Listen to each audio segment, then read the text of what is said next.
Olá, concurseiro, olá, aluno do CPEM, eu sou o professor Alberto Silva, professor de Ciências Humanas, e vamos estar conversando aqui nessa aula sobre tópicos de atualidades, e o ponto de atualidade que nós vamos conversar nessa nossa aula são os aspectos econômicos que permeiam a economia. Então, o tópico principal que nós vamos discutir é economia.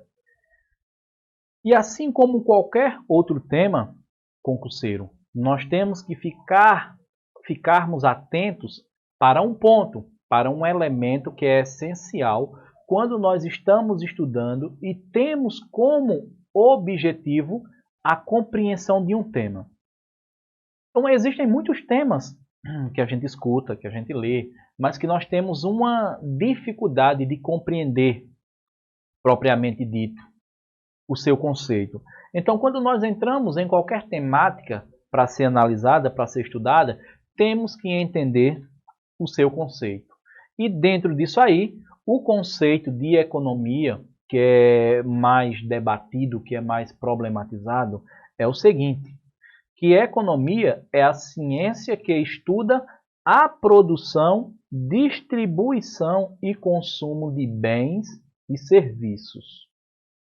Ela estuda as formas de comportamento humano resultantes na relação entre as necessidades dos homens e os recursos disponíveis para satisfazê-las. Assim sendo, esta ciência está intimamente ligada à política das nações e à vida das pessoas.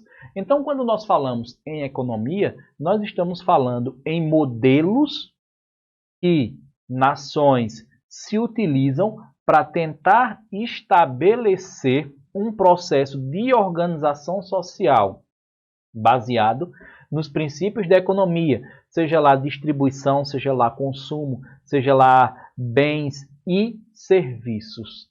A economia de um país, ela pode estar diretamente ligada a um espectro ideológico. Toda a economia ela está diretamente ligada a um espectro ideológico. E nesse espectro ideológico, nós vamos ter os pontos que serão os princípios de uma economia. Então, quando nós falamos em economia e nós temos o Brasil como sendo o principal norte da gente de aspectos atuais, a nossa economia ela é baseada nos princípios do capitalismo. Então, esses pontos conceituais aqui, eles vão estarem assentados dentro da lógica do sistema capitalista. E estar assentado dentro da lógica do sistema capitalista, é necessário nós compreendermos a sua função. Uma vez entendido e compreendido o conceito, a gente entra para aquilo que é chamado de setores da economia. Ora, a economia ela é dividida em setores. E ela é dividida para que se exista uma compreensão melhor das funções de cada setor. Quando nós temos a ideia de a função e o objetivo de cada setor econômico, isso nos dá uma propriedade maior para que possamos compreender melhor esse assunto. Então, a economia brasileira, baseada nos princípios do capitalismo, ela traz os setores do seu desenvolvimento. E dentro desses setores, nós vamos ter o setor primário. Esse ramo de atividade produtiva está vinculado ao desenvolvimento da agricultura, pecuária e ao extrativismo vegetal, animal e mineral. Então, quando nós falamos em setor primário, nós estamos falando da perspectiva de distribuição de matérias-primas. Então, dentro de uma lógica, dentro de uma balança comercial, um país que ele tem o setor primário, não é? Ou seja, a matéria-prima, como sendo a sua base econômica, significa dizer que é um país que ele não está em um conceito de desenvolvimento. O Brasil, como ele tem um tamanho e uma estrutura de tamanho continental, o Brasil tem vários setores da economia atuando nas suas diversas regiões. Exemplo, se pegarmos aqui o setor primário. Então, o setor primário da economia brasileira, ele está inserido e muito mais forte na região norte, como exemplo. No Nordeste, o setor primário ele está muito mais forte ali no sertão. Então, o setor primário é aquilo que vai fornecer a matéria-prima para a indústria. O setor primário é aquele que vai estabelecer o desenvolvimento da agricultura, pecuária e da extração, né? Que é o termo chamado de extrativismo. Temos também o segundo setor da economia, que é o setor secundário. E o setor secundário, ele atua no sistema industrial, enquadrando a produção de máquinas e equipamentos, produções de bens de consumo, construção civil, geração de energia. Então, quando nós falamos em setor secundário da economia, nós estamos falando basicamente do setor de produção. E esse setor de produção é aquele setor que recebe a matéria-prima e o transforma em algo para ser comercializado. Mas juntamente a isso, nós vamos ter um setor que cresce muito no Brasil, que é o setor da construção civil. Então, uma fábrica, uma indústria, elas produzem. Fábricas e indústrias, elas têm como proposta e objetivo principal produzir bens para o consumo. Então, aqueles elementos de produção, eles estão inseridos dentro da ideia de segundo setor. O segundo setor como sendo um dos elementos da economia. Também, quando um país ele tem um setor secundário como sendo a sua grande dinâmica econômica, significa dizer que é um país também que é completamente subdesenvolvido, ou que no máximo está em um processo de desenvolvimento. Não é uma nação, não é um país que tem um desenvolvimento por completo. Aí a gente traz novamente a questão do Brasil. O Brasil, diante da sua dimensão territorial, tem regiões que têm como características principais a sua principal forma de desenvolvimento econômico, o setor secundário, certo? Aliás, o Brasil tem todos os setores da economia, devido principalmente ao seu tamanho.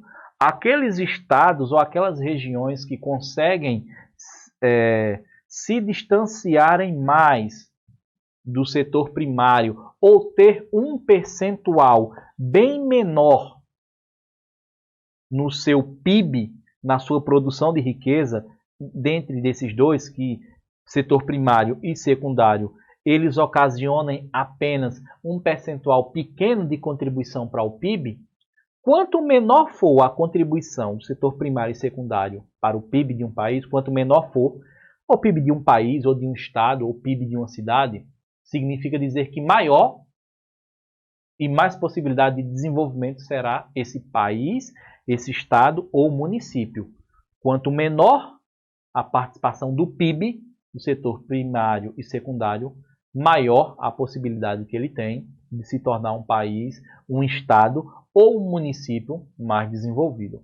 Então, dentro dessas características, sintetizando o que é o setor primário e o que é o setor secundário, as suas ações, o que é que cada um representa, quais são os elementos que caracterizam cada um desses, nós avançamos para o terceiro setor agora, que é o setor terciário. E o conceito do setor terciário é o seguinte: está diretamente ligado à prestação de serviços.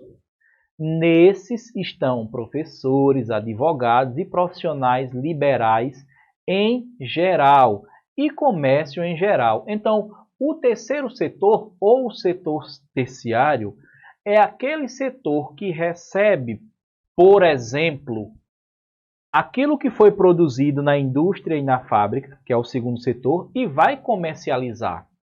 O terceiro setor, ele está diretamente ligado aos profissionais liberais, aos prestadores de serviço e ao comércio. Então, nós temos elementos como, por exemplo, escolas particulares, cursinhos preparatórios. Esses aspectos eles estão inseridos no setor terciário, que é o setor de serviço. E esse setor de serviço ele está intrinsecamente ligado ao setor terciário, que quanto mais o PIB de um município, estado ou de um país estiver ligado ao terceiro setor, maior é a sua condição de ser desenvolvido. Então, o comércio, em suma, ele tem as suas características de setor, de terceiro setor, tá certo?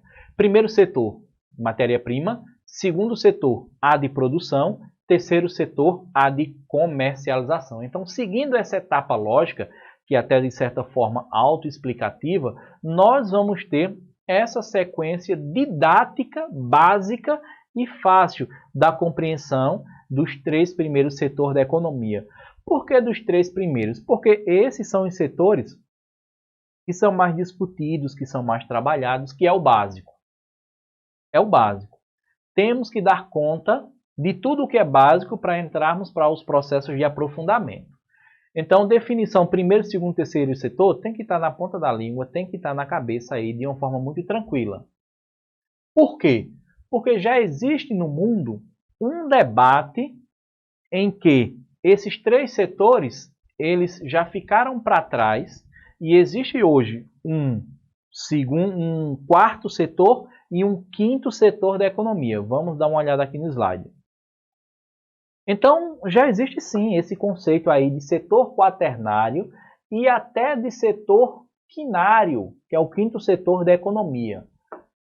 Vale uma observação que são setores que ainda não existe uma unanimidade dentro de um debate, mas vale a pena a referência a esses setores, porque qualquer coisa que vier relacionada a esses dois tópicos aqui, o setor quaternário e o quinário, nós já estamos compreendidos sobre eles, então não vai nos pegar de surpresa. Então, o setor quaternário da economia abrangeria trabalhos como a geração e troca de informações, as atividades da área da educação, pesquisa, desenvolvimento, bem como a alta tecnologia.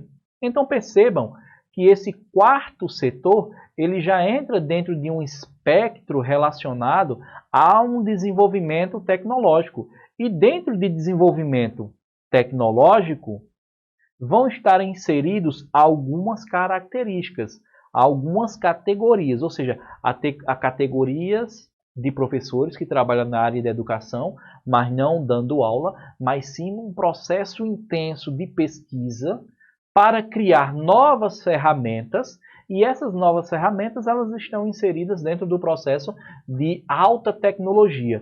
Então, as nações que estão dentro desse processo são aquelas nações que já estão em um nível de desenvolvimento muito alto, muito gigantesco, muito satisfatório. Então, esse setor, ele traz sim esse ponto aí de benefícios, no qual uma nação estando atrelada mais a esses pontos, significa dizer que o seu PIB vai bater lá na estratosfera. A sua produção de riqueza também vai ser gigantesca. Temos algo que não é nem tanto discutido, debatido ainda, mas isso está nas rodas de conversa, né, das grandes economias do mundo, que é o setor quinário, que é algo ainda muito embrionário. Mas, embrionário ou não, você tem a condição agora de saber que é algo que é debatido. Então, o setor quinário da economia abrangeria trabalhos não remunerados ligados à saúde, à educação, à cultura. Ainda atividades como as de polícia, dos bombeiros e guarda civil, bem como dos servidores não governamentais. Então, uma síntese que nós podemos ter aqui dentro desses setores da economia é que nós temos os 3 setores clássicos da economia, o setor primário, secundário e terciário, né, o setor da matéria-prima, da extração, o setor da produção, que é a indústria, e o terceiro setor, que é o da comercialização e o da prestação de serviço. Esses são os 3 setores clássicos que todos nós devemos dar conta, compreender.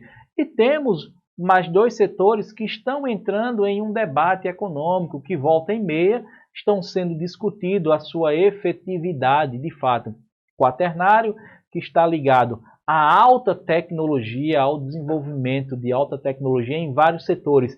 E também do setor quinário, que é algo mais ligado à economia de trabalhos não remunerados e também de servidores das organizações não governamentais. Esse ponto, como ele não é ainda muito aprofundado, muito debatido, uma literatura sobre o setor quinário ainda não existe de forma própria, então fica um conceito ainda muito vago, dentro do que vocês viram aqui mesmo. Uma definição mais própria e didática, ele fica muito vago. Mas o que cabe a você compreender é o seguinte, esses são os pontos principais. Esses são os pontos que devemos ter como norte de uma compreensão dos setores da economia, tá bom? Então nós avançamos aqui para o nosso próximo slide, aonde nós entramos dentro do conceito de conceitos utilizados na economia. Isso aqui é uma parte bem interessante. É interessante porque o linguajar econômico não é um linguajar acessível às massas, ao povão. Não é. O linguajar da economia, ele está restrito aos agentes da economia, como também a um pequeno grupo restrito que estuda, que tenta se informar, que tenta compreender melhor o que está acontecendo, análise de conjuntura, enfim. E esse debate relacionado aos conceitos de economia, ele vale a pena a gente aprender, porque em uma produção textual ou em uma contextualização de uma questão, a não apropriação desse debate, da compreensão dos conceitos de economia, eles podem fazer com que você perca uma questão na mão, uma questão dada, uma questão que pode fazer diferença lá no final, na pontuação total. Com isso, nós vamos ter aqui o conceito de oferta e demanda. Na economia, esse conceito de oferta e demanda é um conceito básico para que a gente venha entender a economia. Então, a oferta e demanda, entre outras coisas, ela regula o preço de um produto, como exemplo.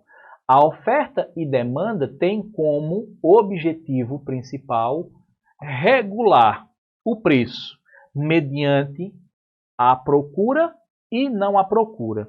Exemplo, quando você tem um produto, uma fruta que está na época, uma fruta em que é a sua época de colheita, então a oferta ela vai ser muito grande. Só que a oferta ela não vai ser compatível à demanda, que vai ser menor.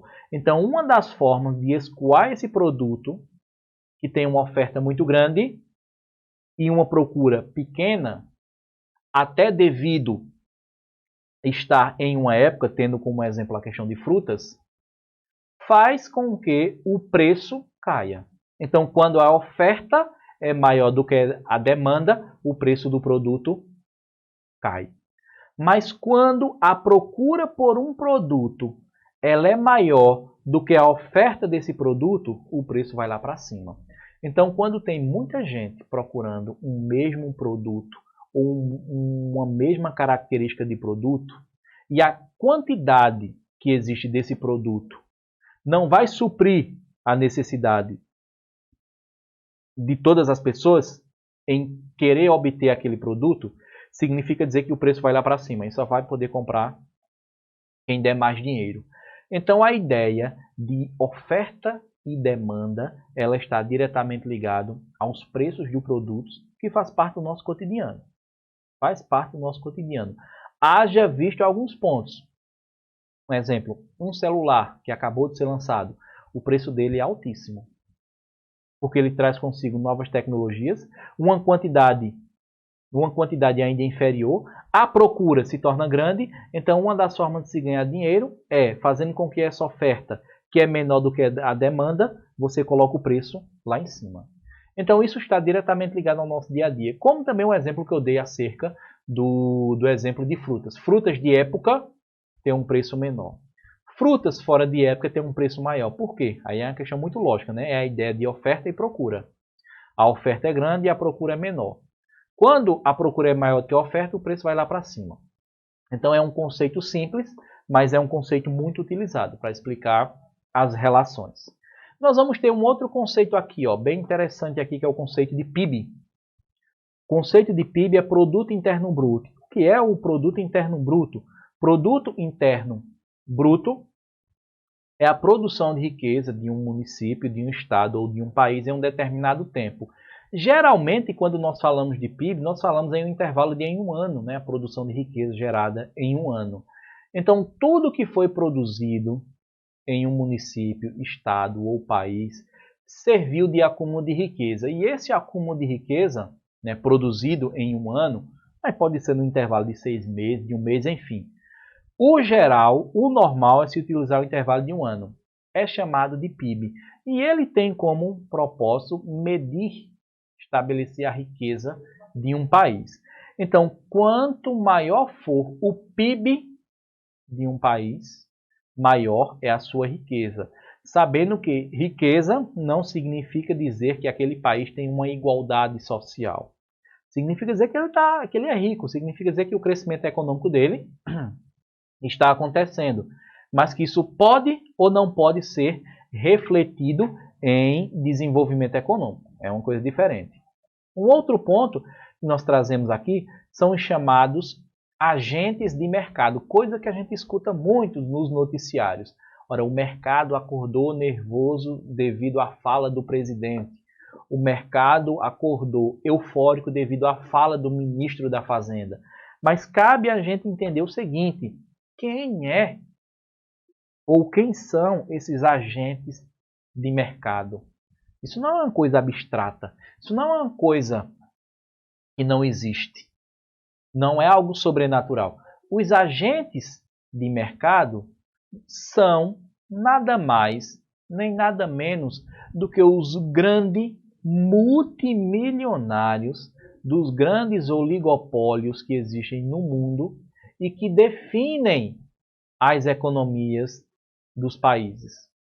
Então, quando se fala em mercado, estamos falando na elite econômica, aquelas pessoas que decidem o destino econômico de um país, a depender da sua orientação ideológica. Então, os agentes do mercado acharam muito boa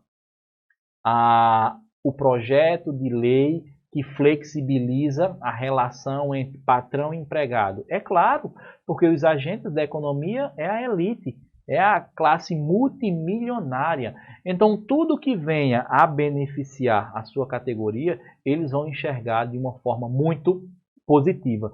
Esses são os agentes milionários, dos agentes do mercado, ó, os agentes milionários, que são os agentes milionários, né? Que são. Mas na TV, nos noticiários, eles são chamados agentes de mercado. Temos também aqui, pessoal, a ideia de imposto. Para que é que servem os impostos? Isso é interessante, porque é algo que aparentemente todos acreditam saber, mas tem as suas implicâncias. Então, qual é a função de um imposto? Qual é a função de você comprar um objeto e nesse objeto está ali inserido um imposto que você paga? Esse imposto ele vai diretamente para os governos. A sua função básica, a sua função originária, quando não há os desvios, né? A sua função originária, e quando eu falo em desvio, são aquelas pessoas que sonegam os impostos. Mas a função dos impostos é que esse dinheiro chegue aos cofres públicos, seja municipal, seja estadual, seja federal, para que esses impostos sejam revertidos à população em obras, em benefícios. Então, uma ponte e saneamento básico, construção de casas populares, até programas assistencialistas. Tudo isso é financiado com os nossos impostos. Então, qualquer produto que nós estamos comprando, nós estamos pagando um determinado percentual de impostos, e esses impostos eles servem diretamente para o financiamento dos governos para obras de melhoria para a sociedade. Então, veja que coisa, né, pessoal? E temos um outro conceito, que é o conceito de poupança. Então, a ideia de poupança, pessoal, que é entre todos, é o mais popular, porque desde pequeno nós somos educados, pelo menos a maioria das pessoas, a sermos pessoas que poupemos as nossas economias. Então, a ideia de poupança, que é muito mais complicado para a classe trabalhadora assalariada de poupar, que é o quê? Pegar parte dos seus rendimentos mensais e destinar a um banco, destinar, enfim, a um cofre, para que aquilo ali fique guardado de reserva para em um momento oportuno você ter a possibilidade de resgatar esse dinheiro. Então a ideia de poupança é o seguinte: poupe. Se você ganha um salário mínimo, poupe 10, 15%. Agora, essa ideia para a classe trabalhadora assalariada ela é quase que impossível, né? Porque no final do mês as contas elas não batem, mas a ideia de poupança ela é justamente esse ponto aí. Entender que não é você gastar menos do que você arrecada, mas é você retirar parte do que você tem para ficar guardado. Esse é o ponto. Bom, então esses são conceitos básicos para que a gente compreenda. Um outro ponto para que a gente entre aqui na reta final da nossa aula é entender a economia ao longo da história. E quando nós falamos isso, nós estamos falando ao longo da história do Brasil. Então nós vamos ter aqui, no período colonial, a economia brasileira era baseada na monocultura da cana-de-açúcar, né, o chamado tripé colonial que existia naquele período: monocultura, escravidão e latifúndio. Então, durante muito tempo, o açúcar foi a base da economia do Brasil, a base da nossa economia. Em um outro período da nossa história, a monarquia. A monarquia teve como, entre outros elementos, né, teve a borracha e o café. Na monarquia nós vamos ter também um período em que o ouro foi a grande base da nossa economia. No período colonial também nós vamos ter um outro momento em que a economia aurífera foi o grande motor de desenvolvimento econômico que nós tivemos. Então o ouro ele está tanto no período colonial como no período monárquico como sendo grandes propulsores da economia mundial. Nesse ponto do Brasil, mas dentro do aspecto mundial, é que o ouro brasileiro ele servia de transações econômicas, porque era um ouro que era roubado por Portugal, e Portugal com esse ouro fazia transações econômicas com o mundo todo, principalmente com a Inglaterra.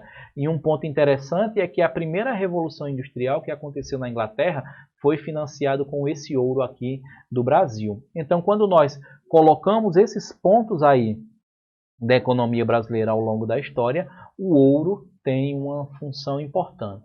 Percebam que tanto no período colonial como no período da monarquia, a nossa economia era basicamente o quê? Do primeiro setor, né? Setor primário. Então, com a República, nós iniciamos um processo tímido de industrialização. Então, tivemos a Primeira República, que é chamada de República Velha, onde começamos a ter alguns vislumbres de desenvolvimento industrial. Começa a entrar dentro de um processo tímido de aprofundamento ainda com Getúlio Vargas, mas se fortalece com Juscelino Kubitschek, e hoje o Brasil é relativamente um país industrializado. Relativamente, tá certo? A economia brasileira hoje, ela depende muito do agronegócio e o agronegócio está diretamente ligado ao primeiro setor. Mesmo utilizando a mecanização nos grandes campos de soja, nos grandes campos de colheitas de milho que nós temos no Brasil. E de laranja, que o Brasil é um grande produtor de laranja. Mas a ideia do primeiro setor, dentro da lógica das transnacionais que existem aqui no Brasil, dentro do agronegócio, ainda é muito forte. Mas o Brasil também tem um setor terciário significativo, não tão forte como deveria ser. Tá bom? Dessa forma, pessoal, nós finalizamos aqui a nossa aula, a nossa discussão sobre aspectos da economia.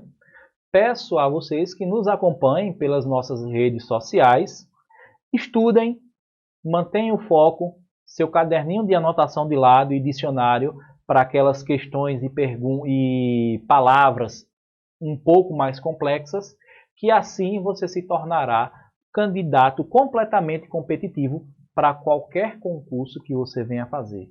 Então, muito obrigado mais uma vez e nos encontramos em uma próxima aula.